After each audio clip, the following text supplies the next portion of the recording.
Well, hello, it's been a minute. My goats are doing well. I cut down some trees for them to munch on because they were chewing the bark off anyway, so I figured I might as well do that, and moved their enclosure back.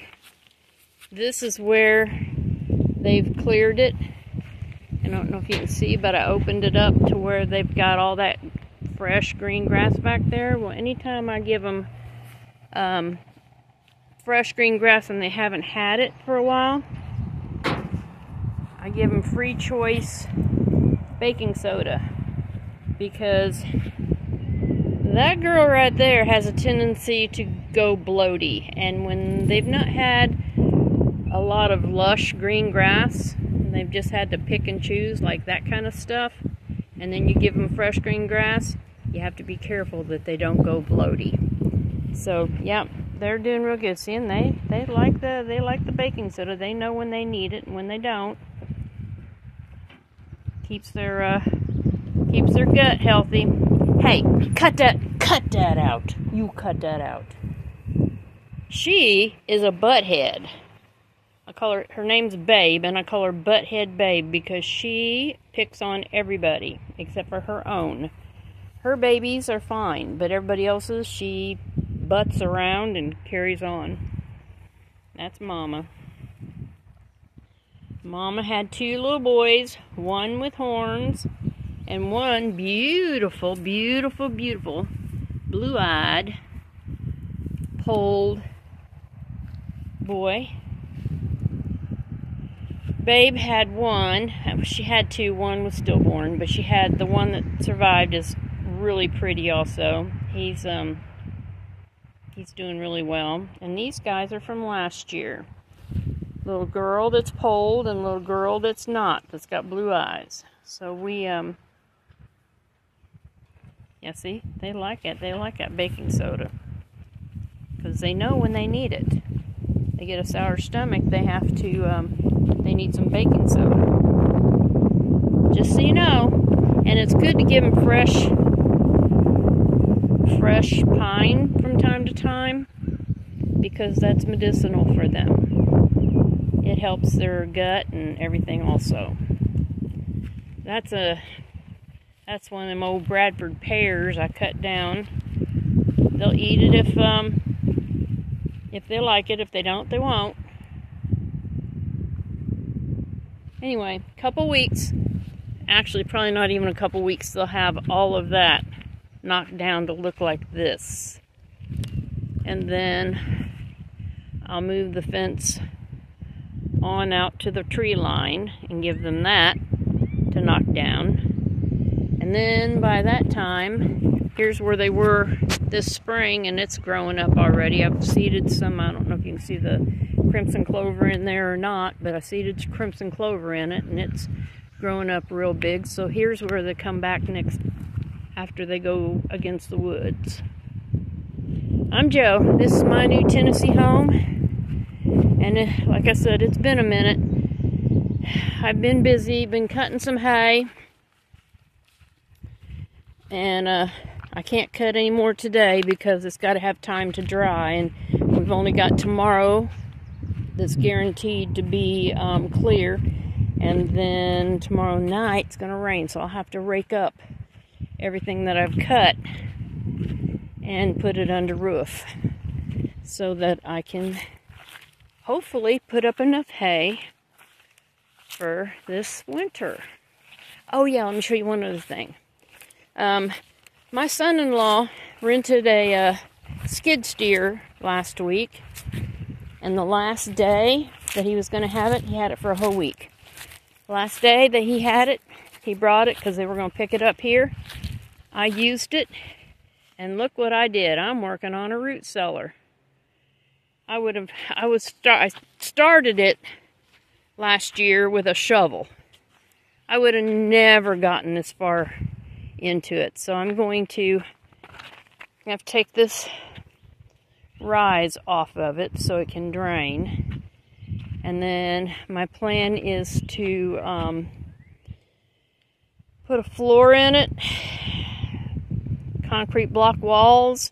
It's not going to be a stand-up root cellar. It's just going to be someplace I can store my potatoes and root vegetables so they don't, because I really don't have a good place to do that right now. Anyway, hope to get this done before fall. We'll see. And look here at this crimson clover. I seeded it everywhere. Some places it came up a whole lot better than others, but it came up really good in here. I had it planted as a cover crop in a section of my garden right there, which I've already harvested it, and it's drying. Got it down there, everywhere. But I've got peas, radishes, beets, and carrots all down through here. And I've got this tulle cloth on it to keep the rabbits out, actually, because the rabbits are terrible on it. And then I have cabbage in here, purple cabbage, and this is just green cabbage. It's doing really well. And some collards down here, and a little bit of spinach and some chives. And my onions are doing really well.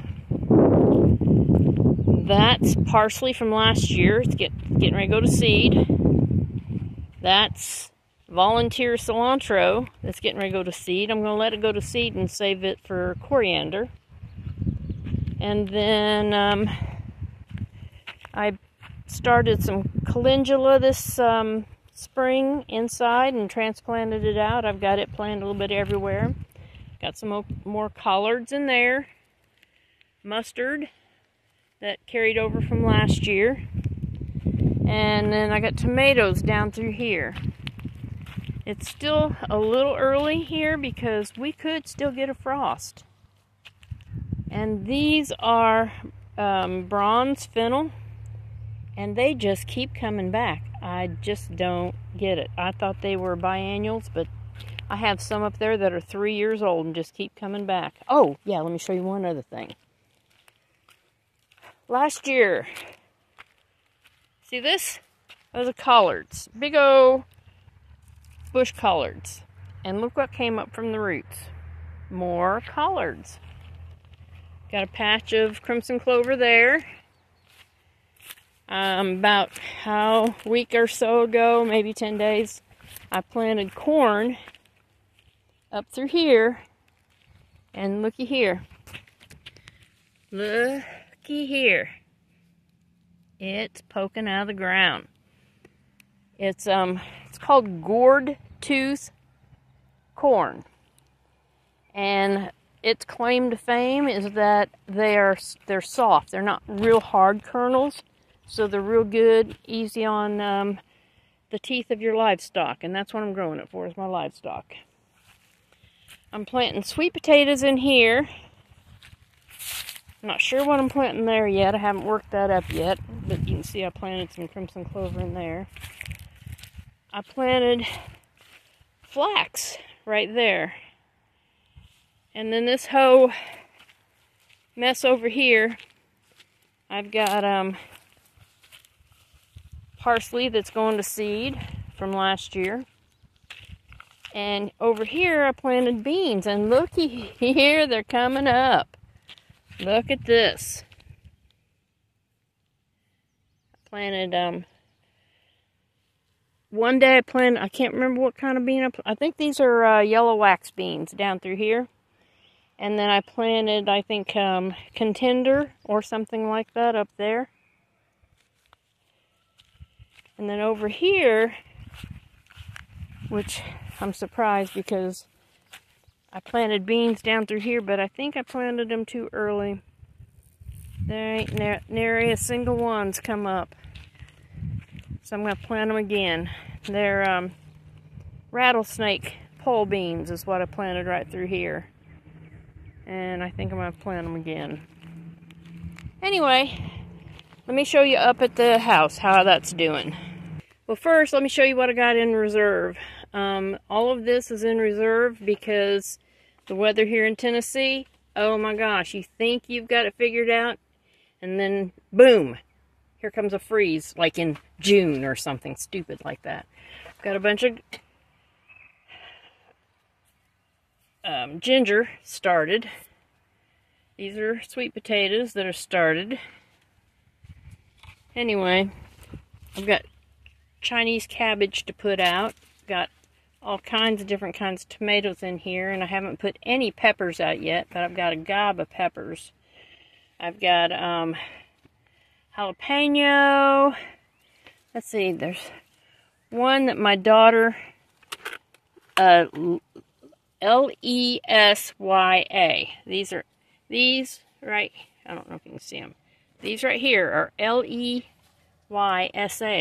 They're supposed to be really meaty and really sweet.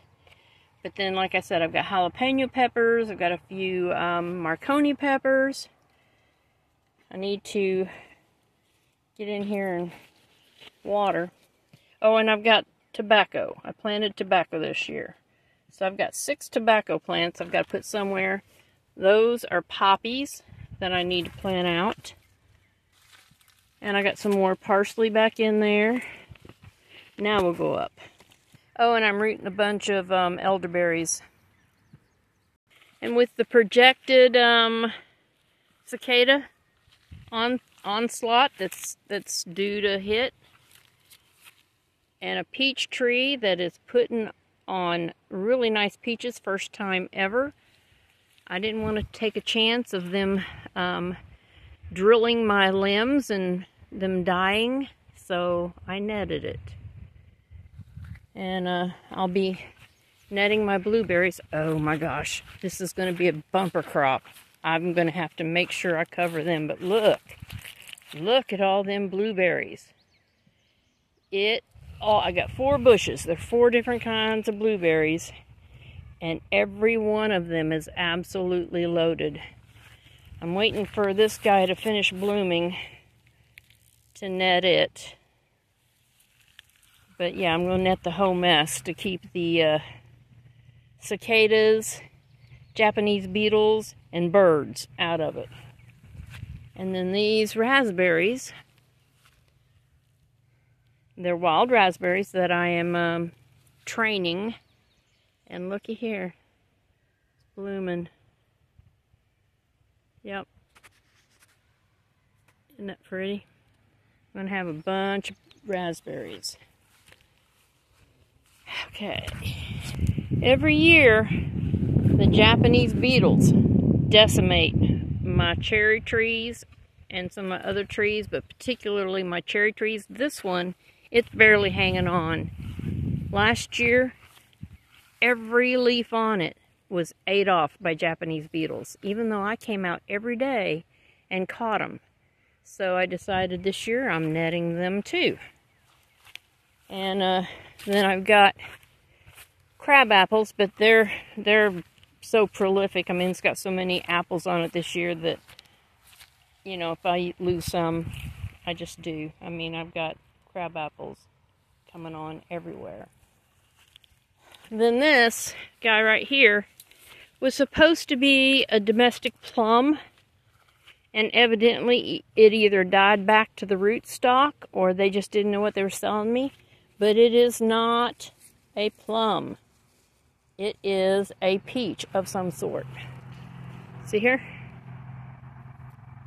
It's a peach.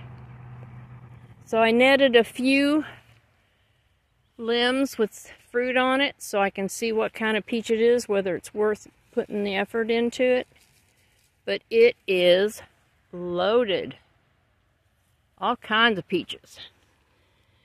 And then this is a plum that I'm going to have to work on because I thought I had it covered and I don't. What the heck? Okay, we'll have to work on that. But it's got, I don't know if you can see it in there.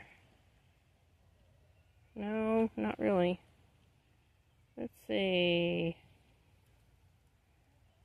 There, now you can see a plum. See that plum? Anyway, this is a native plum. And it's got quite a bit of fruit on it. That's the same kind, but it only bloomed a little and didn't set any fruit. Then I have onions up here that I started from seed, radishes and beets, and potatoes, and carrots, and garlic coming out of the wazoo. And these are, I moved this guy. This is a bachelor buttons or cornflower. I planted them once and they just keep coming up everywhere. So I just, if they're not where I want them, I just dig them up and put them somewhere else. Got some cilantro volunteer in there. Looks like I got some potatoes volunteer in there because I had potatoes in here last year. These are violas. They're also called Johnny Jump Ups. And they reseed. They're an annual, but they reseed crazy prolific. And I let them. They're pretty. They're also edible. Garlic. More coneflower. Yeah, it's a real dark purple burgundy type. It's really pretty. Some purple, some kind of purple potato. It's purple inside. A gooseberry. Some more onions. These are multiplying onions that I'm letting go ahead and go to seed. First time I've been growing them, so I'm not sure exactly what to do with them. But you're supposed to like pull them up, separate them, replant them, and then they just keep multiplying. But right now they're like going to seed, so I'm going to let them see what happens. My rhubarb, oh my gosh. I've already harvested off this rhubarb once, and I got to do it again. And then my asparagus I did not pick but one spear this year because it's really spindly, and if it doesn't straighten up, I'm going to have to move it because I have a feeling that this rhubarb is crowding it out. Anyway, this is my new Tennessee home, and that's kind of what I got going on right now, gardening wise. I mean, I have all kinds of flowers. Oh yeah, and I have lettuce here and there, and it all volunteered. See, that's a volunteer. I got one outside the fence right there that volunteered. I got some coming up right there that volunteered. I love volunteer plants. The kind you don't have to plant, they just come back on their own. All you have to do is let one of them go to seed, and you're going to have them again next year. Well, oh, my strawberries. Oh, son of a gun. Well, that wasn't fun. I tripped. Anyway, my strawberries. I have strawberries. None of them are ripe, but they're coming on everywhere. I mean, between blueberries and strawberries and raspberries and plums and peaches, I should be set this year. Oh, rhubarb. See, I've got strawberries over here too. Can't believe I just tripped. Anyway, see, these guys, they're putting on like gangbusters. And I did go ahead and fertilize a little bit this spring because I planted these guys anywhere from 2 to 4 years ago and just kind of move them around. So we'll see how that works. All right, well, I'm Joe. This is my new Tennessee home. Oh, and I've got, right there is a volunteer poppy. See it right there? I can't wait to see what color it is when it blooms. If it's the bread poppy, it'll be a real purple, kind of fuchsia, plum colored. Actually be kind of plum colored. And they're real pretty. Anyway, I'll let it grow. Volunteers, I love volunteers. I'll talk to y'all later.